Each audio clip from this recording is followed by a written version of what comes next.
मृत्यूनंतर आपण या राजधानीवर विराजमान झाला, परंतु परंतु या दानवांचे रक्षण करणे हे आपले प्रथम कर्तव्य आहे. कारण कारण या देवदेवतांनी छळ कपल्याने त्या दानवांना पराभूत करून त्यांची संख्या कमी केली आहे. कधी असे नो या दैत्यत्वाचा सर्वनाश होईल. गुरुवर्य क्षमा असावी. या देवी देवतांनी छळ कपट करून दैत्यांना मिळालेली वरदाने निष्फळ ठरवले.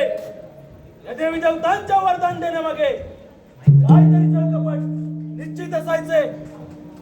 आम्ही दानवानी या देवांची निश्चिंतपणे भक्ती करायची आणि त्या भक्तीच्या जोरावर वरदाने प्राप्त करून घ्यायचे.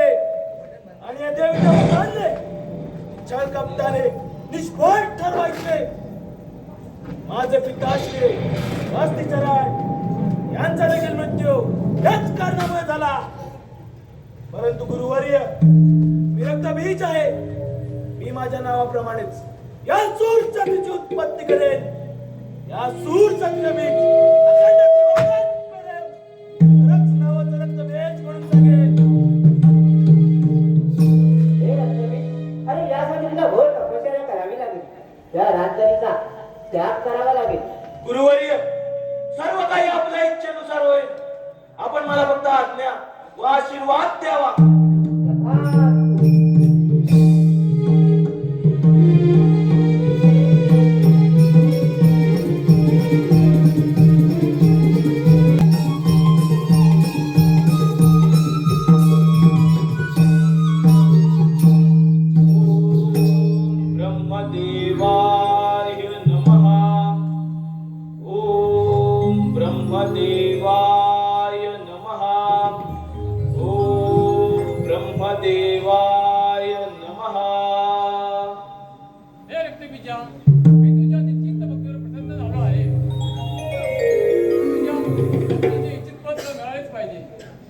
ब्रह्मदेवांच्या चरणी या रक्तबीजाचा साष्टांग प्रणाम.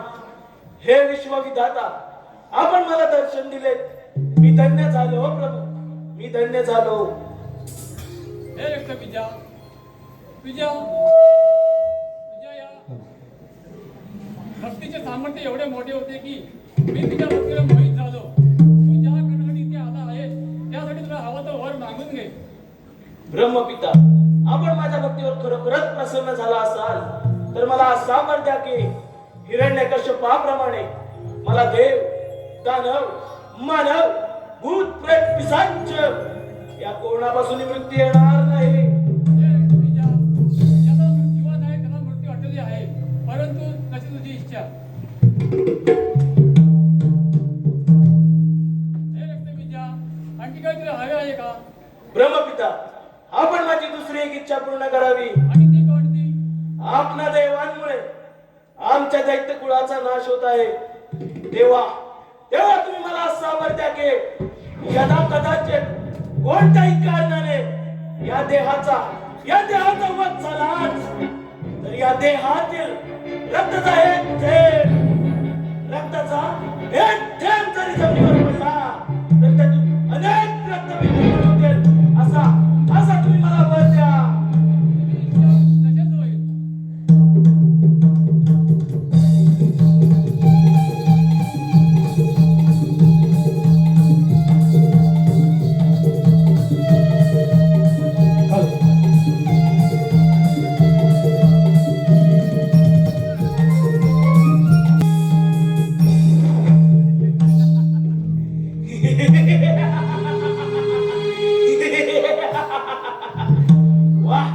वाह ब्रह्मदेव वाह, आपण माझ्या भक्तीवर प्रसन्न झालात आणि माझी इच्छा देखील पूर्ण केली.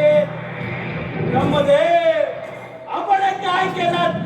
मला मार केलात. या रक्तबीजाला मार केलात. त्यांच्यावर मी मार झालो.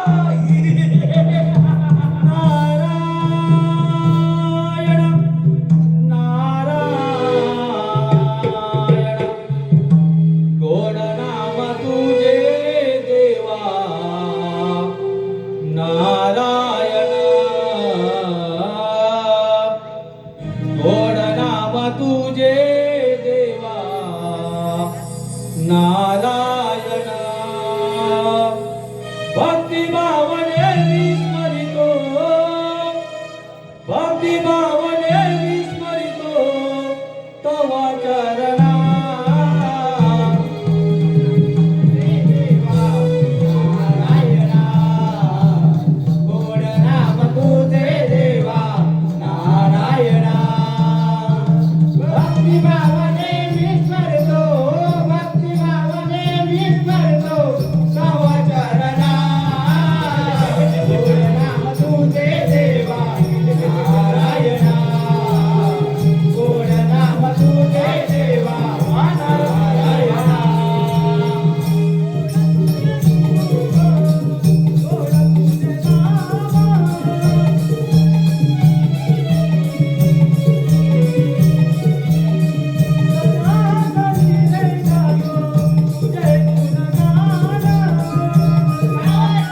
रक्तबीजा, तू तर फार मोठावर मागून घेतला आहेस.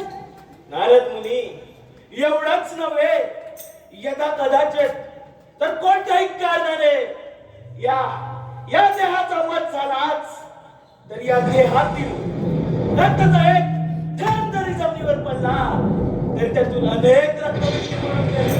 असा देखील वर मी मागून घेतला आहे. नारायण नारायण. वा वा रक्तबीजा, तुला तर या विश्वामध्ये कोणीही पराभूत करू शकणार नाही. नारायण नारायण. हा नारद मुनी, हा नारद मुनी, परंतु मी आता गप्प बसणार नाही. माझ्या पिताश्री अस्थिचरण यांच्या मृत्यूस कारणीभूत ठरणाऱ्या त्या हरामखोर इंद्रावर सर्वप्रथम स्वारी करून त्या इंद्राची अमरावती माझ्या ताब्यात घेणार आहे. आपण एवढेच करावे. आपण पुढे जाऊन इंद्रदेवास माझ्या येण्याची वार्ता द्यावे. नारायण नारायण. बरे रक्तबीजा, अशाने इंद्रदेव सावध होतील ना. नारद मुनी, मी रक्तबीज आहे. मी या देवांप्रमाणे कधीच लपून छपून वाद करत नसतो. नारायण नारायण. वा वा रक्तबीजा, तुझा हा निर्भीड स्वभाव आम्हास आवडला. मी पुढे जाऊन त्या इंद्रदेवास तुमच्या येण्याची वार्ता देतो. नारायण नारायण. ठीक आहे, या आपण क्षीरसागरी क्षीरसागरी हो क्षीरसागरी नारायणाने अवतार धरिले विभुवरी हो अवतार धरिले विभुवरी हो क्षीरसागरी क्षीरसागरी हो क्षीरसागरी नारायणाने अवतार धरिले विभुवरी हो अवतार धरिले विभुवरी मन मंदिरी हो मन मंदिरी गोड नमरी नारायण दास नारायणवरी हो नारायण दास नारायणवरी देवा रे नारायण दास नारायणवरी हो क्षीरसागरी क्षीरसागरी हो क्षीरसागरी नारायणाने अवतार धरिले विभुवरी हो अवतार धरिले विभुवरी.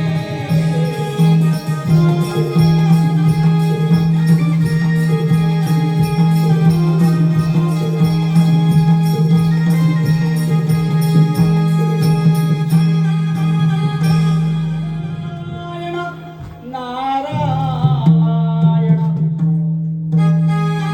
ब्रह्मदेवांच्या वरातून रचिते स्वबळावर खेळासाठी व माझ्या पिताश्री अस्थिचरण यांच्या वादाचा प्रतिशोध घेण्यासाठी सर्वप्रथम आक्रमण या 33 कोटी देवांचा राजा देवेंद्र देवेंद्राच्या अमरावतीवर.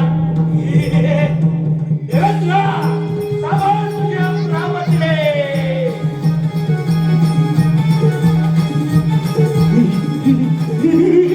नारायण नारायण.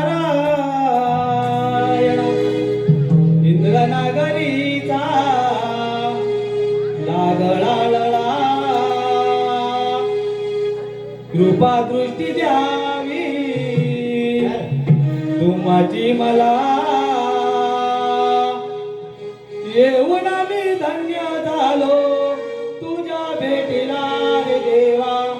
येऊन मी धन्य झालो तुझ्या भेटीला ठाई. चरण मी तल्लीन झालो पाहता तुला ठाई. चरण मी तल्लीन झालो पाहता तुला. इंद्रनगरीचा लागला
इंद्रदेव, मी आपला सावध करण्यासाठी इथे आलो आहे.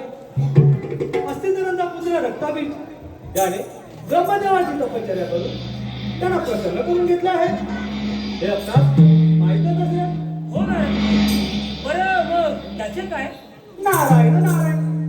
त्यांच्या म्हणण्यानुसार संपूर्ण दैत्यकुलावर आलेल्या संकटांचा बदला घेण्यासाठी ते प्रथमतः आपणावरती चाल करून येत आहेत. नारायण नारायण. काय? त्या इंद्रदेवाची तेवढी हिंमत? या अमरावतीचा राजा मी इंद्रदेव, देवांचा राजा देवेंद्र. महाराज मुनी एवढे त्याला पाहतो त्याच्याकडे आणि आणि असाच जातो, पण त्याचा चांगला समाचार घेतो मी. नारायण नारायण. इंद्रदेव, आपण समाचार घ्या, पण जरा जपून. कारण त्यांच्या रक्ताचा एकही थेंब जमिनीवर पडता कामा नये. नारायण नारायण. ठीक आहे नारद मुनी, येतोच मी. या तुम्ही. गोड गोड नाम मुखी वाणी, फिरतोरी त्रिभुवनी. गोड गोड नाम मुखी वाणी, फिरतोरी त्रिभुवनी. स्वरा वाटे नवा वाटे मनी गोडवा. स्वरा वाटे नवा वाटे मनी गोडवा. गोडवा गोडवा लागला. गोड गोड नाम मुखी वाणी, फिरतो मी त्रिभुवनी.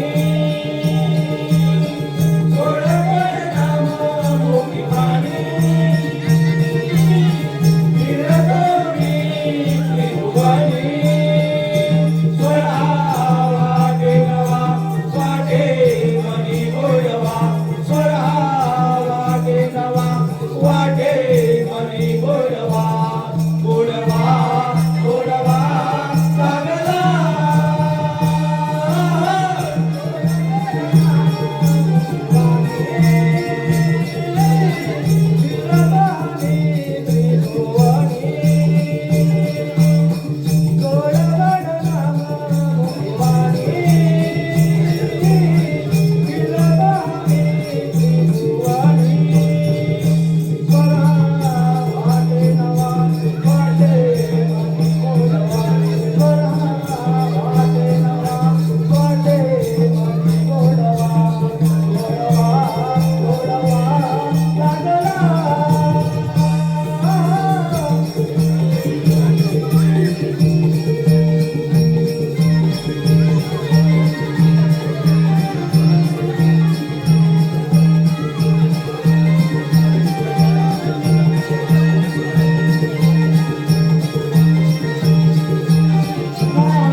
आल्या पाऊली पर्यंत काहीतरी मरणार.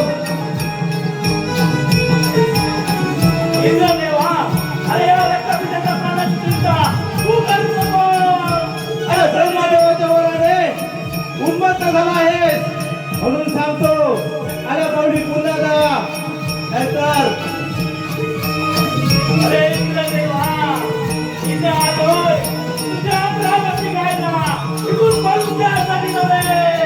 तुझ्या खरोखरच सामर्थ्य असेल तर ये सांगू ना.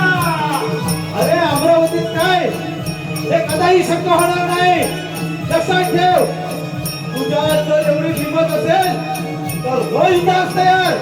ठीक आहे तर मग होय युद्धात तयार. काही क्षणात तुम्ही अमरावती आणि तिथं ते सुवर्ण सिंहासन घेतल्याशिवाय आता कधी शांत बसणार नाही.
इंद्रदेव तर युद्धातून पळून गेला.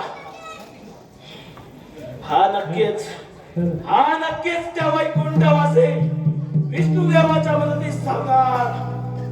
आता अकरा म्हणते वैकुंठवासी विष्णुदेवावर.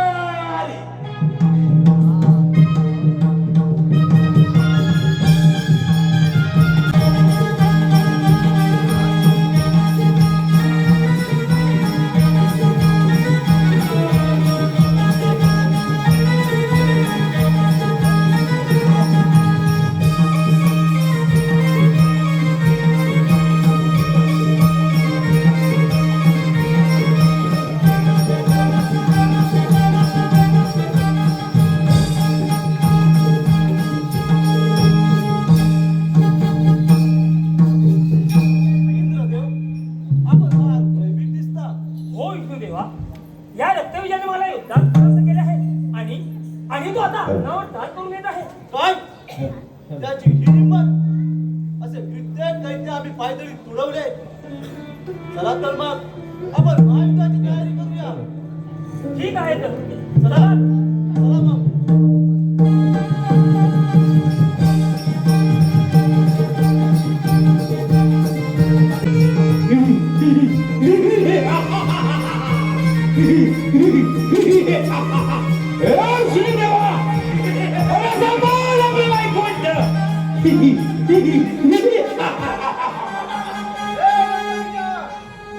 आल्या पावली परत जा, नाही तर प्राणात मुक्षील. विष्णुदेवा, या रक्तबीजाच्या प्राणाची चिंता तू करू नकोस. त्यासाठी हा रक्तबीज समर्थ आहे. तुझ्यात खरोखरच सामर्थ्य असेल तर या रंगणात. अरे होऊन जाऊ दे तोरात. स्वीकार धर्मयुद्ध.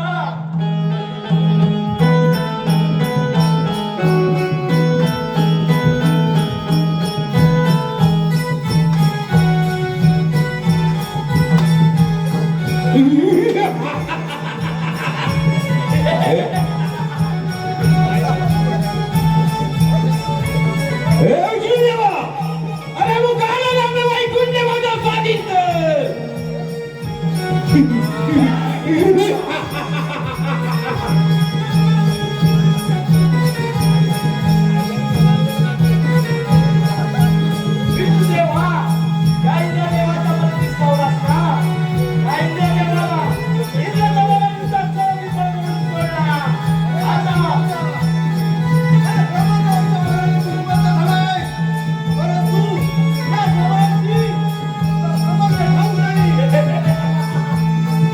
विष्णुदेवा, तू देव, इंद्र देखील देव, पण इंद्र माझ्या युद्धातून शांती पाहून करून सुटला. अरे, बंधाची बडबड बंद कर आणि ये रणंजनात. होऊन जाऊ दे तोरण.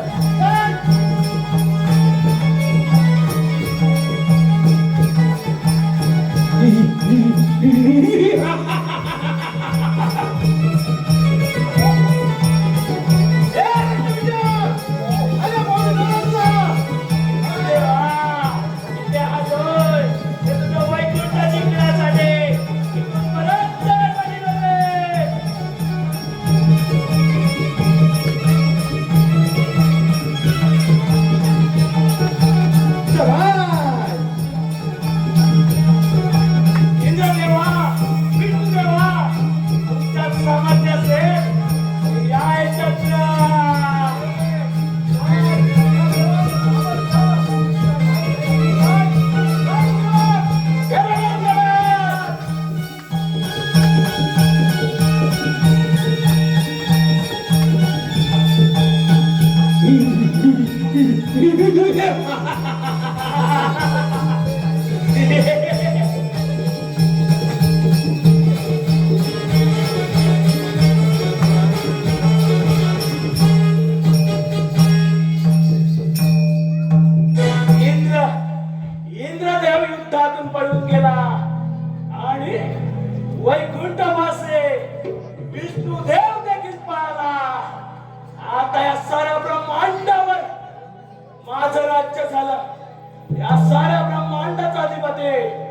वेळ झाला या वैकुंठाचा देखील अधिपती मेच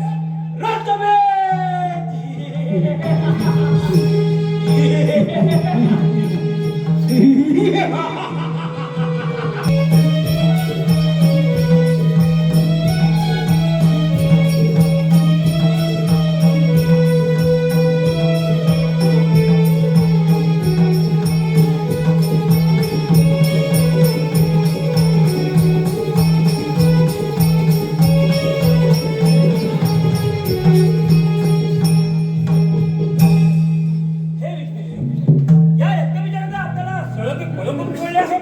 हो इंद्रदेव, आपण अशा परिस्थितीमध्ये अडकलो आहोत की उपाय तो कोणता करावा?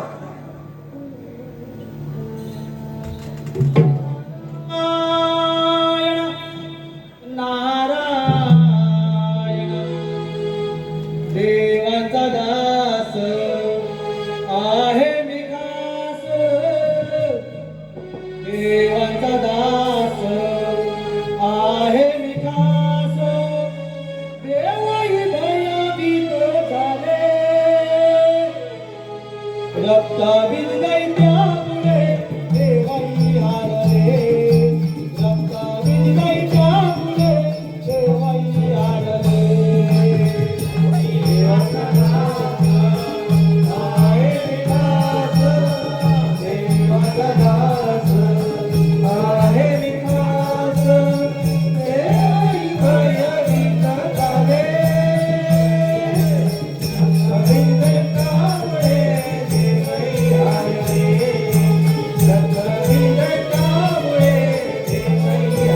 रक्ताबीज दैत्यामुळे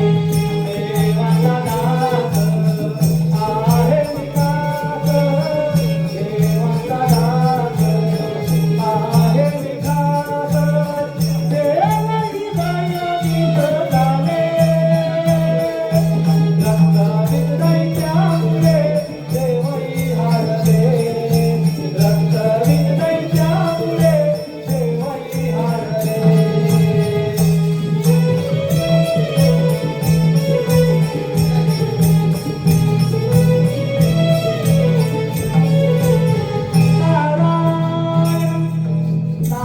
नारायण नारायण नारायण देव हो, त्या नारदाचा आपल्याच्याने प्रणाम. आपण फार चिंतेत दिसत आहात. होय नारदमुनी, त्या रक्तबीजाने त्या पृथ्वीवरती हाहाकार माजवला आहे. ब्रह्मदेवाच्या वराने तो उन्मत्त होऊन आम्हा सर्व देवांना युद्धामध्ये परास्त केले.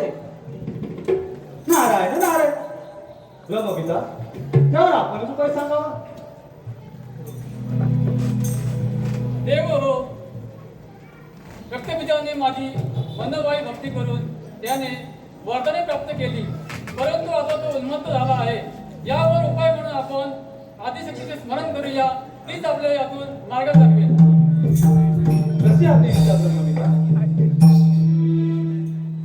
ओम आदिशक्ती नमः, ओम आदिशक्ती नमः, ओम आदिशक्ती नमः. देव हो, मी आपल्या नामस्मरणाने प्रसन्न झाले आहे. मी आपणावर आलेले संकट जाणत आहे. या रक्तबीजाच्या संहारासाठी मी एक प्रचंड महाकाली रूप धारण करून या दैत्यांचा संहार करेन. तुम्ही निश्चिंत राहा. देवर्षी नारद, आपणास यामध्ये एकच कार्य करावयाचे आहे. आपण रक्तबीजाला कैलास पर्वतावर स्वारी करण्यास प्रवृत्त करावे. भगवान भोलेनाथ हे ध्यानामग्न असताना पार्वती मातेचा क्रोध अनावर होईल व यातूनच मी कालिका अवतार घेईन. तथास्तु. नारायण नारायण असा त्या रक्तबीजाच्या भेटीला रक्तबीजाला गर्व झाला या, वराने तो मातला. रक्तबीजाला गर्व झाला या, वराने तो मातला. ब्रह्मदेवांच्या वरदानाने आम्हाला तो झाला, ब्रह्मदेवांच्या वरदानाने आम्हाला तो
पाहिलं पारितोषिक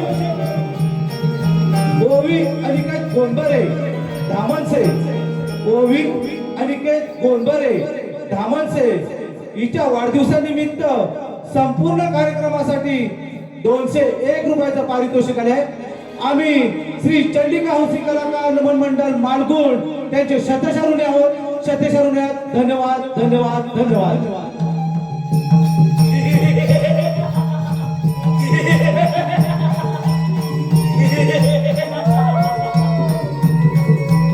या सारा ब्रह्मांडाचा अधिपती रक्तबीज.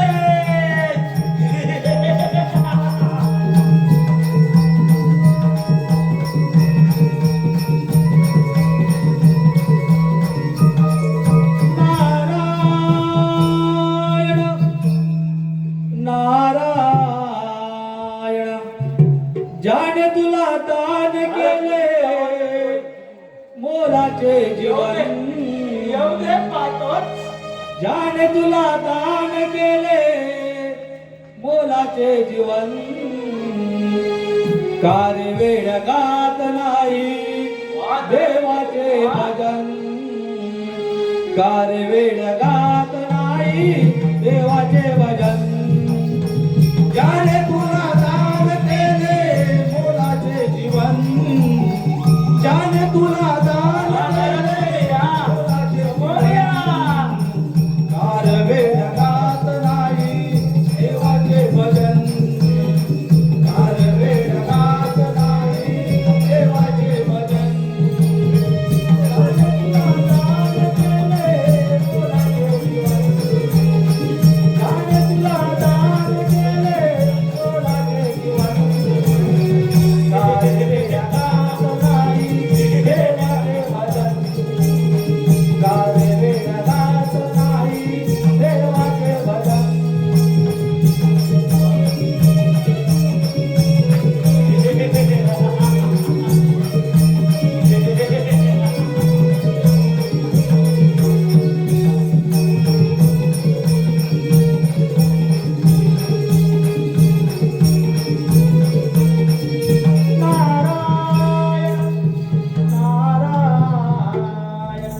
नारायण नारायण. या या नारद मुनी या. नारायण आज काय समाचार आणला? अरे रक्तबीजा, या साऱ्या ब्रह्मांडावर तुझा अधिराज्य आहे असं तुला वाटत असेल? वाटत असेल म्हणजे नारद मुनी ते तर आहेच. नारायण नारायण. परंतु रक्तबीजा, परंतु परंतु काय नारद मुनी? नारायण. रक्तबीजा, त्या शंकराच्या कैलास पर्वतावर मी गेलो होतो. तिथे भोलेनाथपणे आपला मानत नाही. नारद मुनी त्यांच्या म्हणण्यानुसार संपूर्ण दैत्यकुलावर आलेल्या संकटाचा बदला घेण्यासाठी ते प्रथमतः आपणावरती काम करत आहेत. नारद मुनी नारद मुनी त्या शंकराने रक्तबीजाचा पराक्रम पाहिलाच कुठे आहे? आता आता सातचा तो थट्ट कैलास पर्वतावर आणि आणि त्या शंकराचा चांगलाच समाचार घेतो. तसं हे माझ्या पिताश्रीच्या मृत्यू तो देखील कारणीभूत आहे. नारायण नारायण.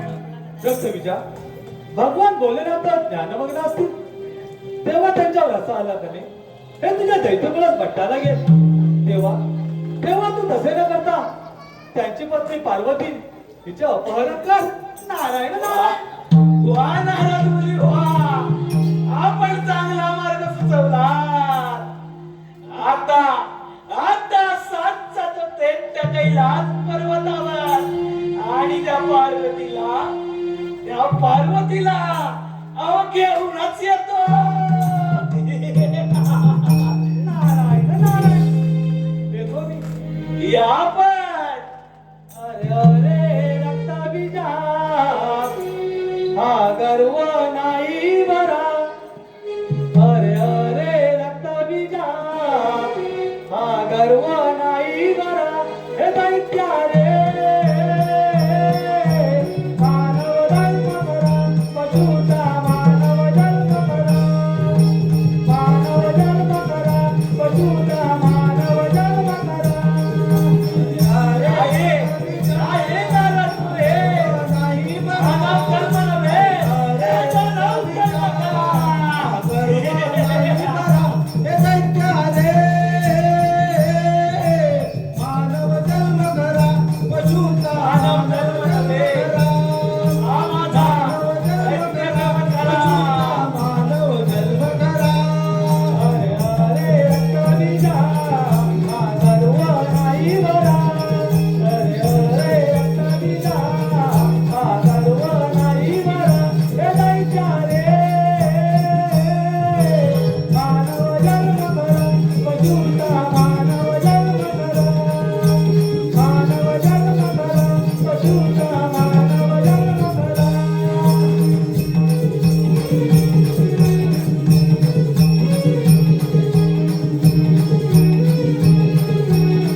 अगं पार्वती, तू मला नाही ओळखलास? या अखंड त्रिभुवनाचा अधिपती रक्तबीज जनदेव दानव मानव भूत प्रेत सच्च या साऱ्यांना परास्त केला आहे आणि आणि आता तुला इथून अगं न्यायला आलो आहे. अरे असं परस्त्रीला असं हात लावणे बरोबर नाही. अरे त्याशिवाय शिवशंभो त्यालाच मग्न झालेले आहे. अगं वा, अगं वा, ही तर चांगली संधी आहे. अगं चल, अगं चल. बरा नव्हे श्री हट्ट असा सोडून दे, नाहीतर तुझा सर्व नाश होईल. पार्वती, माझा सर्वनाश हे कदापि शक्य नाही, कारण मी अमर आहे. मला मला कोणी मारू शकणार नाही. अरे तू विसरतो आहे, ज्या वेळेला वरदान मागितलंस त्या वेळेला देव दानव मानव पिशाच असा सगळ्यांचा उल्लेख केला आहेस. परंतु अशी एक स्त्री शक्ती अशी तुझा सर्वनाश करू शकते. पार्वती, तू मला मारणार, एक स्त्री मला मारणार. अगं कसं? माझ्या रक्ताचा एक थेंब जरी जमिनीवर पडला तरी त्यातून अनेक रक्तबीज निर्माण होतात. हे तू विसरलीस की काय? आता तू तुझ्या उन्नतीने फार गर्व झालेला आहे तुला. तेव्हा तुझा तू असं ऐकणार नाहीस मला. बघ मग हा माझा महाकाली अवतार. पार्वती, किती महाकाल झालीस, तरी या रक्तबीजाचा संहार कदापि शक्य नाही. ये, ये चित्रकोर ये. ये पार्वती ये. पार्वती, आजूबाजूला बघ पार्वती. ये, या रक्तबीजाच्या भेटीची ये.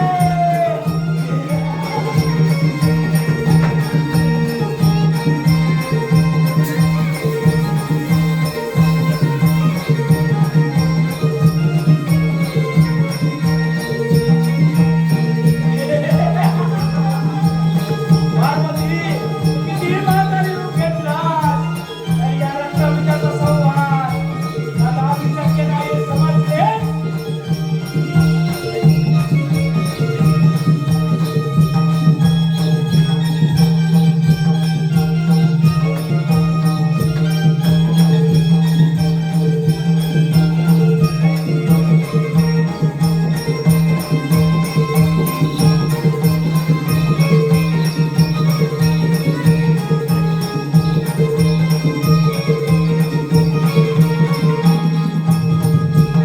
पार्वती, नाही गं, मला मारू शकत नाही. ये.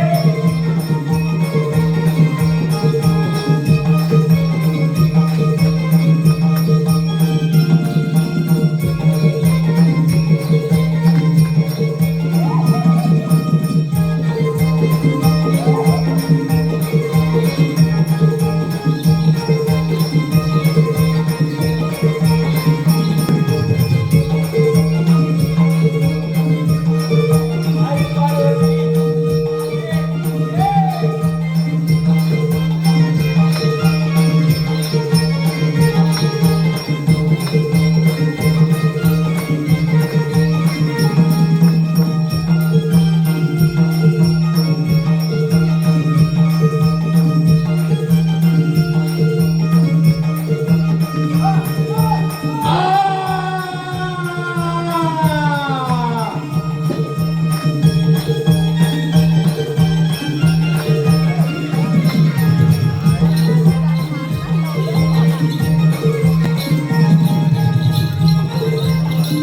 प्रशिक्षण हो.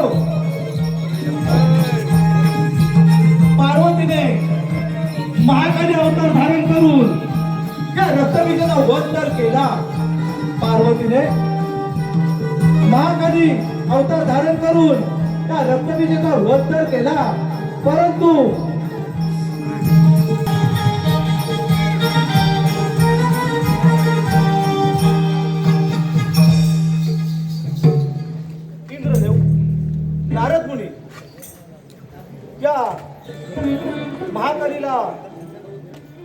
शांत करण्यास आणि म्हणजे आपणही त्यांचं भोजन बनू. हो विष्णुदेवा, या रक्तबीजानंतर आपल्याला सळं की फळं कोण सोडले आहे? बरं, या रक्तबीजाचं आलेलं संकट टळले, परंतु या आलेल्या संकटाचा सामना करावा तो कसा? नारायण नारायण. महाकाली म्हणजे पार्वतीचा अवतार.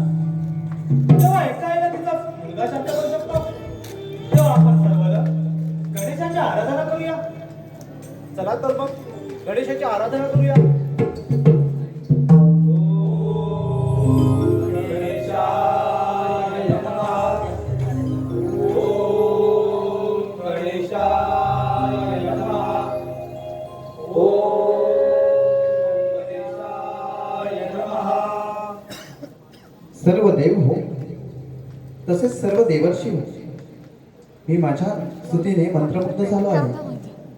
आपण माझी विनवणी का करत आहात हे मी जाणत आहे, परंतु माझे पिता शिवशंकर यांना जर का ध्यानमग्न स्थितीतून बाहेर आणायचे असेल तर यावर एकच व्यक्ती त्यांना यातून बाहेर आणू शकते, ती म्हणजे ऋषी मार्कंडे. ऋषी मार्कंडे हे भगवान शिवांचे परमभक्त आहेत. त्यांच्या व्यतिरिक्त हे कार्य कोणीही करू शकत नाही. तेव्हा ऋषी मार्कंडे यांनी शंकरांची आराधना करून ते ध्यानमग्न स्थितीतून बाहेर येताच त्यांना त्यांच्या कार्याची जाणीव करून द्यावी. यातच सर्वांचे कल्याण आहे. तथास्तु. ऋषी मार्कंडे, आपण कोणत्याही गोष्टीचा विलंब न करता कार्यास प्रारंभ करावा. होय विष्णुदेवा, मी माझ्या कार्यास प्रारंभ करतो. ओम नमः शिवाय. ओम नमः शिवाय. ओम नमः शिवाय. ऋषी मार्कंडे, आपण एवढ्या मधुर स्वरामध्ये माझी विनवणी का बरे करता? आपले दर्शन झाले, मी धन्य झालो. प्रभू, आपण एवढे ध्यान नव्हते असताना मी आपली तपश्चर्या भंग केली, त्याबद्दल क्षमा असावी.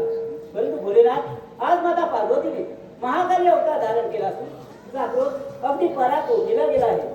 तेव्हा तिचा हा क्रोध आपणच शांत करावा. ठीक आहे, चला तर मग जिथे महाकाली आहे तिथे आपण जाऊया. चला तर मग.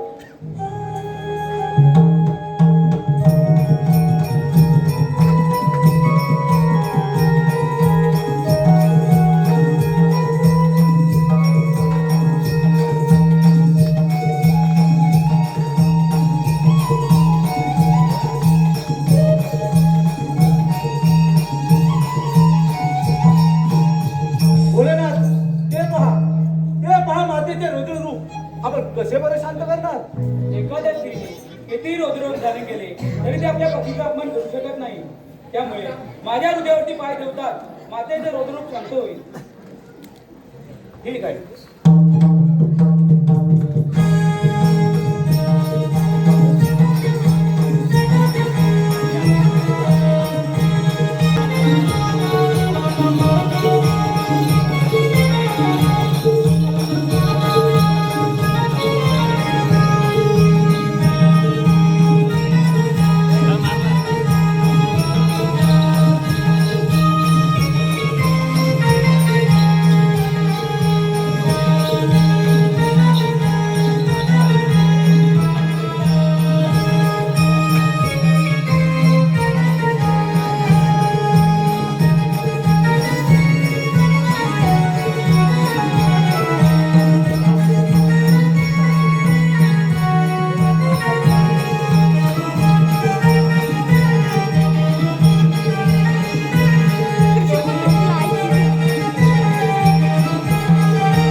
काम